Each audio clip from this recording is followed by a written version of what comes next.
And welcome to beginning for learning. तो guys आज हम 6th क्लास के हिस्ट्री का सेकंड चैप्टर डिस्कस करेंगे। पहला चैप्टर हम कर चुके हैं, तो ज्यादा टाइम ना वेस्ट करते हुए शुरू करते हैं जल्दी से। तो आज हमारा है क्लास 6th का, क्योंकि हम पहले सारी हिस्ट्री डिस्कस करेंगे। ठीक है, तो आज हमारा ये चैप्टर है सेकंड, अर्ली मैन है इसका नाम। ठीक है, आरंभिक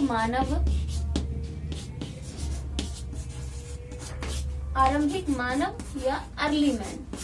ठीक है, तो सबसे पहले हमें इसमें क्या क्या डिस्कस करना है। सबसे पहले हमें डिस्कस करना है कि जो अर्ली मैन था, ठीक है, अर्ली मैन या आरंभिक जो मानव था वो किस तरह से जीता था। देखो, एक मैं पिछले चैप्टर में भी बता चुकी हूँ, वो शिकारी था। ठीक है, और दूसरा संग्राहक। शिकारी मतलब हंटर, ठीक है, गैदरर्स थे। ठीक है, तो ये जो अर्ली मैन था, देखो हमारे तरह आजकल जैसे हम घर बना के रहते हैं, ठीक है, हम फसलें वगैरह उगाते हैं, वैसा नहीं था इनका। इनके पास इतने ज्यादा रिसोर्सेज नहीं थे, जितने भी थे वो नेचुरल रिसोर्सेज पे ही ये निर्भर करते थे। तो ये शिकारी अपने खाने पीने के लिए, अपना पेट भरने के लिए, अपनी जिंदगी जीने के लिए ये शिकार करते थे। जैसे हिरन वगैरह हो गए या छोटे मोटे जानवर हो गए, उन सब का शिकार करना, जिससे उन्हें मीट मिलता था। उनकी खाल से उन्हें कपड़े बनाने के लिए, मतलब वो होता था कि सर्दी से बच सकते थे वो, है ना।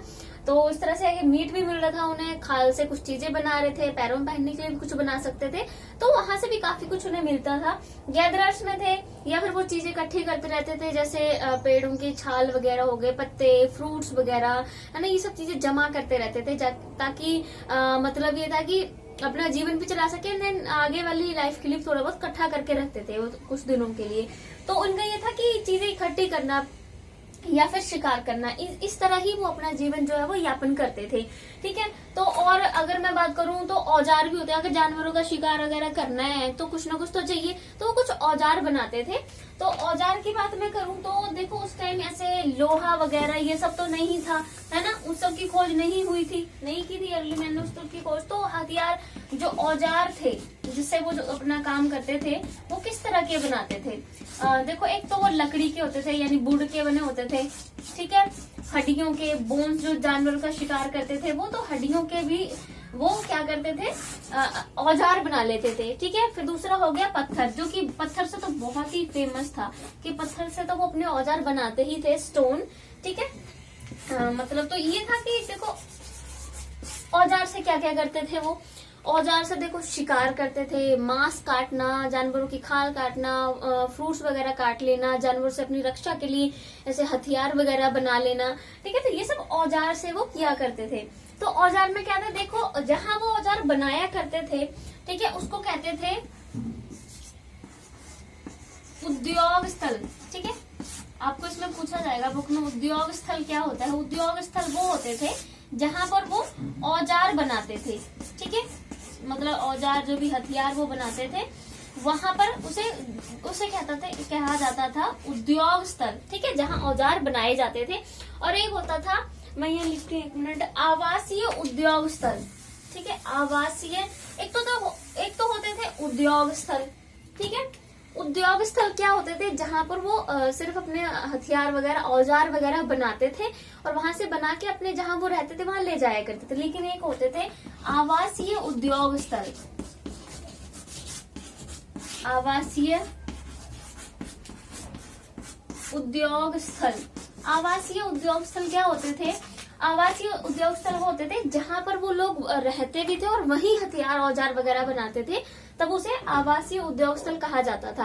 ठीक है, अभी देखो जो भी आर्कोलॉजिस्ट है उन्हें कैसे पता चला है, जैसे अभी कई जगह उनको ऐसी मिली है जहां पर जैसे हथियार बनाते थे, तो पत्थर के टूटे टुकड़े वगैरह, छोटे छोटे टुकड़े वगैरह उनको मिले, है ना, तो उससे पता लगता था कि वो औजार बनाते थे वहां पर। लेकिन कई जगह पर है कि वहां पर उनको जैसे खाने के कुछ दाने वगैरह मिले हैं, राख वगैरह के अवशेष मिले हैं वहां पर। ठीक है, कुछ उनके बर्तन के अवशेष वगैरह मिले हैं, तो था वहां से पता चलता था कि वो यहाँ रहते भी थे और साथ में यहाँ पर वो औजार भी बनाते, क्योंकि टूटे जो औजार बनाने के जो टूटे मोटे जो पत्थर के टुकड़े हैं छोटे छोटे, वो भी उन्हें मिले हैं। तो उससे पता लगता है कि कुछ आवासीय उद्योग स्थल भी होते जहां वो रहते भी थे और वहीं पर औजार भी बनाया करते थे।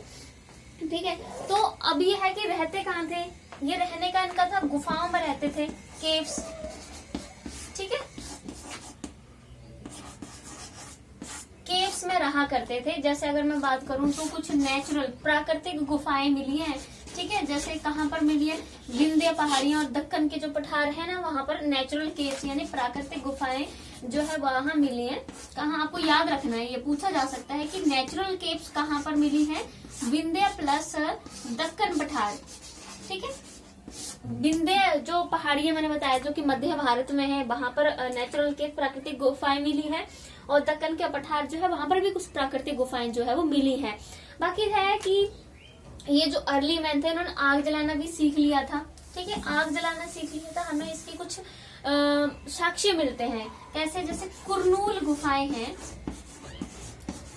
कुरनूल गुफाओं में क्या है, राख के अवशेष मिले हैं। ठीक है, राख के अवशेष, जिससे पता चलता है कि वो आग जलाया करते थे, तभी तो राख के अवशेष मिले हैं। तो ये भी आपने याद रखना है कि अगर पूछा जाए आपसे कि अर्ली मैन आग जलाएगा तो उसके अवशेष जो है वो कहाँ पर मिले हैं, तो वो कुरनूल गुफा में मिले हैं, क्योंकि वहाँ राख के अवशेष हमें मिले हैं। और नेचुरल के प्राकृतिक गुफाएं कहाँ मिली है, वो विंध्य पहाड़ियों में और दक्कन के पठार, वहां पर जो आपको नेचुरल केव देखने को मिल जाएंगी। ठीक है, ये तो हो गया। अब ये है कि अर्ली मैन जो था वो कभी एक जगह पर नहीं रहते थे, वो अलग अलग जगहों पे जाते रहते थे। तो मतलब उनको कहते हैं कि क्यों जाते रहते, क्या कारण थे उनके एक जगह से दूसरी जगह पर जाने के, वो एक जगह पर नहीं ठहरते थे। जैसे मान लो पहला उनका कारण था कि वो ऐसे नदियों वगैरह के पास रहते थे, क्योंकि पानी की जरूरत तो थी, है ना, पानी तो चाहिए ही था। तो कुछ नदियां जो थी वो मौसमी होती थी। ठीक है, मौसमी नदियां होती थी। तो मतलब अब कुछ मौसमी नदियों में होता है कि कुछ मौसम में बारिश वगैरह ज्यादा होगी, तब उन नदियों में पानी आएगा। उसके बाद जब बारिश वगैरह का मौसम चलेगा तो नदियों में पानी सूख जाएगा, बिना पानी के कोई जिंदा कैसे रहेगा। तब वहां मौसमी नदियों में जब पानी सूख जाता था तो वो जगह को छोड़कर चले जाते थे किसी और पानी के स्रोत की तलाश में। ठीक है, तो ये उनका था। और ये था कि कई जगह पर रहते थे, वहाँ वर्षा का था कि कई जगह पर वर्षा जो है वो कुछ खास मतलब कई जगह तो ऐसी थी जहाँ बारिश होती ही रहती थी, है ना। तो वहां पर वो जो है मतलब ऐसी जगहों पर रहना भी मुश्किल था। लेकिन कई जगहों में वर्षा कुछ मौसमी थी, तो जब वर्षा के दिन चले गए तो वो दूसरी जगह पर चले जाते कि जहाँ बारिश होगी। ठीक है, तो एक ये कारण था पानी का, कि पानी की वजह से वो इधर उधर जाते, जहाँ उन्हें पानी मिलता था वो पानी की तलाश में दूसरी जगह पे चले जाते, एक जगह पे पानी खत्म हो जाता था। तो ठीक है, अब दूसरा उनका कारण था कि देखो कुछ जो फल थे, यानी कुछ फल फ्रूट जो थे वो खास मौसम में ही लगते थे। ठीक है, या कुछ खास जगह पर ही लगते थे। अब जैसे आम है, अब गर्मियों के समय में जो है वो अभी फूलना आमों पे शुरू हुआ है। देन उसके बाद थोड़े बरसात के दिन आएंगे जब आम पकेंगे, तो कोई खास मौसम था कि इस मौसम में ही आम लगेंगे। जैसे हर एक फल का, तो वो इस तरह से उनको पता होता था कि इस मौसम में यहाँ आम लगेंगे, तो उस तरह से वो चेंज करते रहते थे जगह, कि इस वाले मौसम में ये वाली चीज इस जगह पे लगेगी, तो वो चेंज करते थे खाने पीने के लिए। ठीक है, और कुछ फल कुछ खास एरिया में ही लगते थे। ठीक है, जैसे अभी हम बात करें तो यहाँ पहाड़ी एरिया में उनको सेब वगैरह अच्छे मिल जाते थे, तो वो उस देख लेते कि कौन से मौसम में वहां सेब लगेंगे, तो उस जगह को छोड़कर वो पहाड़ी एरिया में चले जाते थे। तो ये है कि फल फ्रूट जो उनको मतलब जो चीज जब उनको मिलती थी, जिस जगह पर उनको जो चीज मिलती थी वो उस अकॉर्डिंग अपना स्थान चेंज कर लेते थे और चले जाते थे। ठीक है, अब कुछ जानवरों की वजह से जाते थे वो, जैसे उन्होंने कुछ मवेशी वगैरह अगर रखे थे पालने के लिए, तो उनको ये होता था कि घास वगैरह चाहिए थी जानवरों को, है ना। तो वो कई जगहों पर ज्यादा गर्मी वगैरह पड़ती, वहां की सारी घास सूख जाती थी, तो वो जगह को छोड़कर दूसरी जगह चले जाते, क्योंकि उन्हें अपने मवेशियों को घास तो खिलानी ही थी, तो उस वजह से चले जाते। कभी शिकार की वजह से भी वो जगह छोड़कर जाते थे, जैसे शिकार करते करते पीछे पीछे वो बहुत दूर तक जो है उन जानवरों के चले जाते थे, तो वापस क्या आना है, वो वहीं बस जाते थे जाके। क्योंकि घर जैसे हमारा है कि हमारा एक परमानेंट घर हमने बना लिया, वैसे उनका तो कुछ होता नहीं था। वही है कि मुसाफिर से जहां भी वो है, जिस जगह पर अभी है वो वहीं रुक जाते थे, वहीं रात काट लेते थे, तो ऐसा था उनका। ठीक है, इन कारणों से वो अपने जगहें बदलते रहते थे। अब हम लोग बात करेंगे इस चैप्टर में जो सबसे इम्पोर्टेंट चीज है, ठीक है, और इससे ज्यादा और कुछ खास इस चैप्टर में है नहीं इम्पोर्टेंट, वो है काल। 3 काल में बांटा गया है समय को। ठीक है, देखो पहला है हमारा पूरा पाषाण काल, ये जरूर याद रखना जो मैं अभी कराने जा रही हूँ।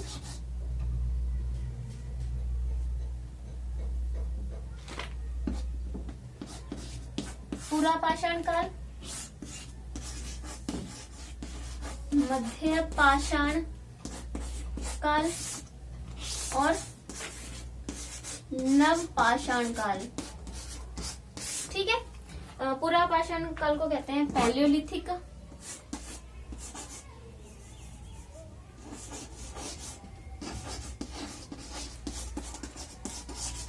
Palaeolithic, Mesolithic and Neolithic.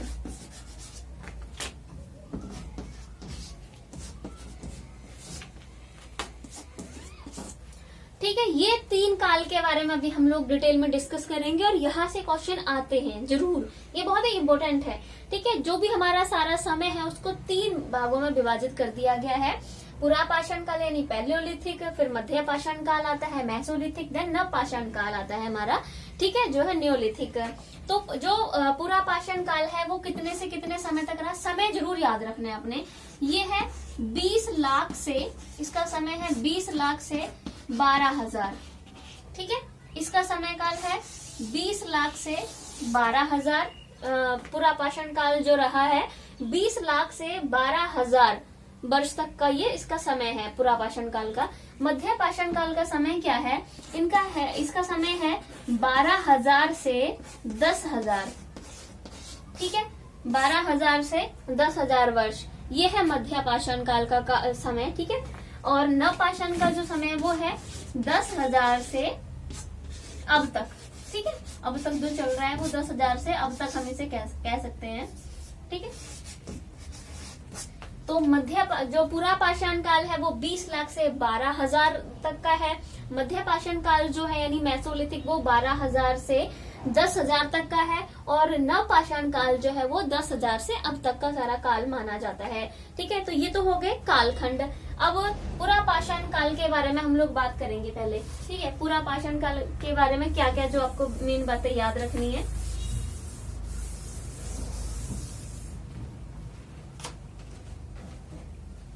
पूरा पाषाण काल का देखो, पहले तो अपने याद रखना है इसका कालखंड जो कि 20 लाख से 12,000 है। दूसरी अपने बात याद रखनी है कि इसे आरंभिक काल भी कहा जाता है। कभी आपसे पूछ लिया जाए आरंभिक काल, तो आरंभिक काल पूरा पाषाण काल को ही कहा जाता है। ठीक है, और दूसरी एक और विशेषता है कि 99% जो घटनाएं हैं, जो भी ऐसे इवेंट्स हुए हैं, मतलब कहने का मतलब जो भी घटनाएं हुई है वो 99% घटनाएं इसी काल में हुई है, क्योंकि सबसे लंबा काल तो यही है। तो 99% घटनाएं इसी काल में हुई हैं। और एक और इसमें बहुत ही जरूरी बात है याद रखने वाली कि पूरा पाषाण काल एक है, मतलब ये महाराष्ट्र, यहाँ पर पूरा पाषाण काल में कुछ साक्ष्य मिले शुतुरमुर्ग के, महाराष्ट्र के पटने में, महाराष्ट्र के पटने में शुतुरमुर्ग, ये जरूर क्वेश्चन पूछा जाता है कई बार। ठीक है,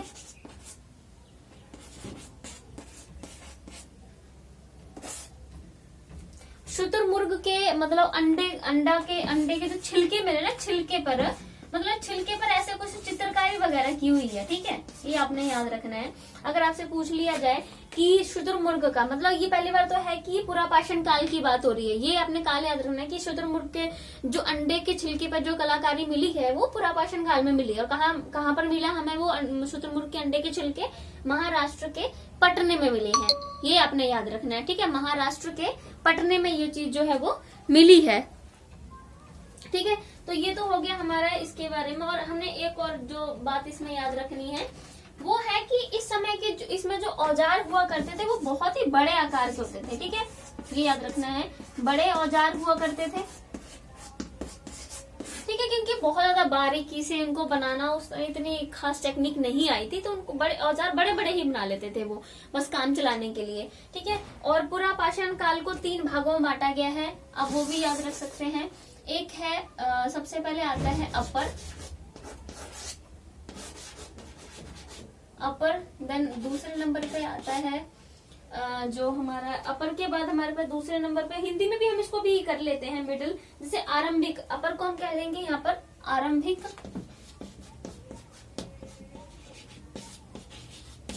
देन फिर बीच वाला काल आता है मिडल, ठीक है, मिडल जिसे मध्य कह देंगे।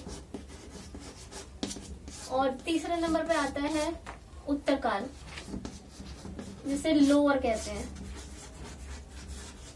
ठीक है। तो पूरा पाषाण काल को जो है 3 भागों में बांटा गया है, अपर, मिडल एंड लोअर, आरंभिक, मध्य और उत्तर काल में। तो पूरा पाषाण काल के बारे में यही जानकारी है। पहले तो उसका समय 20 लाख से 12,000 तक का है, इसे आरंभिक काल भी कहते हैं। 99% घटनाएं इसी काल में घटी हैं। और यहाँ पर जो है औजार बहुत बड़े आकार के हुआ करते थे, इसे 3 भागों में बांटा गया है।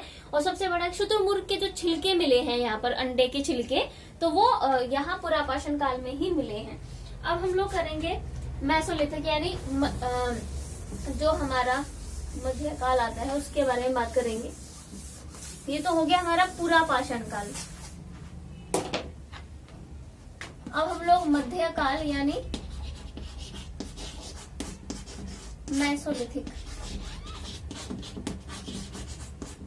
मेसोलिथिक में पहली विशेषता है कि जो औजार थे वो अब छोटे बनाने भी शुरू हो गए। देखो बड़े औजार तो पहले के यूज कर ही रहे थे, अब छोटे औजार भी बनाने इन्होंने शुरू कर दिए, ठीक है। छोटे छोटे, जिन्हें छोटे औजारों को क्या कहते थे, माइक्रोलिथ कहते थे। वो माइक्रोलिथ कहा जाता है इन छोटे औजारों को, ठीक है। लघु पाषाण हिंदी में भी आप याद कर लें, लघु पाषाण, ठीक है। लघु पाषाण मध्यकाल में जो औजार थे, देखो बड़े पहले के औजार तो यूज कर ही रहे थे, छोटे छोटे औजार भी बनाना शुरू किए, उनको माइक्रोलिथ या लघु पाषाण जो है वो कहा गया। और इसका कालखंड जो कि मैंने आपको बता ही दिया था, 12,000 से 10,000 इसका कालखंड है, ठीक है। और इस काल में बहुत ही मतलब हम कह सकते हैं एनवायरमेंटल चेंजेस हुए थे, पर्यावरणीय परिवर्तन, एनवायरमेंटल चेंजेस, पर्यावरण में बहुत बदलाव आए थे। जैसे क्या हुआ कि गर्मी बढ़ने लगी, है ना, गर्मी बढ़ी।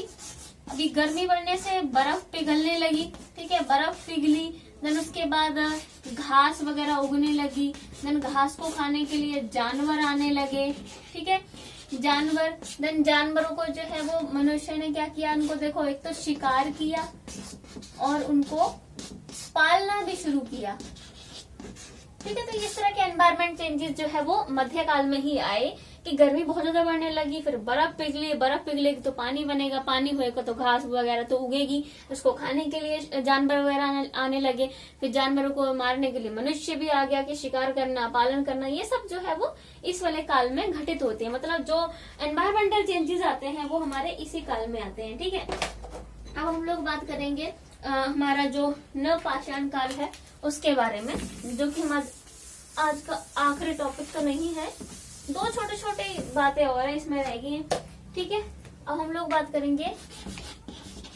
न्यूलिथिक का। चलो तो अब हम लोग करते हैं अपना न्यूलिथिक के बारे में बात। न्यूलिथिक नवपाषाण, ठीक है, नवपाषाण। इसमें क्या हुआ है तो उसका कालखंड याद करना है, 10,000 से अब तक माना जाता है इसे, ठीक है। और विशेषता कि यहाँ पर जो भी औजार थे उनको और नुकीला बनाने के लिए पॉलिश की जाने लगी उनपे, ठीक है, पॉलिश करना शुरू कर दिया जैसे और नुकीले जो है वो हो सके। और अनाज वगैरह पीसने के लिए इन्होंने औखली और मूसल का प्रयोग जो है वो शुरू किया है यहाँ पर, मूसल, ठीक है। ये इन्होंने यहाँ पर कुछ नई नई चीजें जो है शुरू कर दी कि अगर औजारों को और नुकीला करना है तो पॉलिश वगैरह शुरू करो, मतलब उनपे ऐसे करना शुरू कर दी। औखली मूसल से अनाज वगैरह ये लोग इस टाइम जो है वो पीसने लगे, ठीक है। और कपड़े बुनना उन्होंने शुरू कर दिया था, ठीक है। अब यहाँ से ये कपड़े वगैरह बुनना शुरू कर दिए, कपड़े पहनना इन्होंने शुरू कर दिया। पहले तो ये पेड़ पत्ते वगैरह पहनते होंगे, ठीक है। तो कपड़े बुनना शुरू किया, तो कपास भी इन्होंने उगाना शुरू कर दी थी, ठीक है। ये कुछ खास बातें थी न्यूलिथिक उस पीरियड में जब बहुत ज्यादा चेंजेस जो है वो आने लगे थे। अब हमें बस 2 टॉपिक पे और बात करनी है, बहुत ही छोटी छोटी हैं, 2 बातें ही समझ लो उन्हें आप। पहला है हमें शैल चित्र के बारे में बात करेंगे हम। शैल चित्र क्या होता है? शैल चित्र होता है जो गुफा की दीवारों पे चित्र बनाए नहीं जाते हैं उन्हें कहते हैं, ठीक है। गुफा की वॉल्स पर, इन केव्स की वॉल्स पर बनाए जाते हैं, गुफा की दीवारों पर, ठीक है। उसमें मोस्ट ऑफ क्या होते हैं, जानवरों के चित्र होते हैं, एनिमल्स के बनाए होते हैं पिक्चर ज्यादा, तो शैल चित्र उन्हें कहते हैं जो गुफा की दीवारों पे ऐसे चित्र वगैरह बनाए जाते हैं, ठीक है। अब हम लोग बात करेंगे हुंसगी के बारे में। हुंसगी कर्नाटका में स्थित एक प्लेस है और वो पूरा पाषाण काल का एक स्थान है, ठीक है। वो अपने याद रखना है हुंसगी का। हुंसगी कर्नाटका में है, ठीक है। और इसका क्या मेन विशेषता है, ये पूरा पाषाण काल का है, ये भी याद रखना है।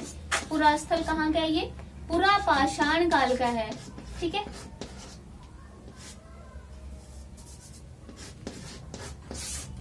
और यहाँ पर किसकी क्या विशेषता है कि चूना पत्थर के औजार मिले हैं यहाँ पर, ठीक है। अगर आपसे एग्जाम में पूछ लिया जाता है कि चूना पत्थर के औजार कहाँ से मिले हैं, तो वो हुंसगी से मिले हैं। इसके बारे में यही एक मेन बात है इस चैप्टर में जो आपको याद रखनी है, ठीक है। एक तो कि ये पूरा पाषाण का पूरा स्थल है, ठीक है। दूसरा कि चूना पत्थर के औजार जो है हुंसगी से मिले हैं। ओके, तो गाइज ये वाला चैप्टर हमारा खत्म हो चुका है। अब हम हिस्ट्री का थर्ड चैप्टर जो है नेक्स्ट वीडियो में शुरू करेंगे। Thank you so much guys. अगर आपको मेरी वीडियो अच्छी लगे तो लाइक शेयर सब्सक्राइब जरूर करना। Thank you so much.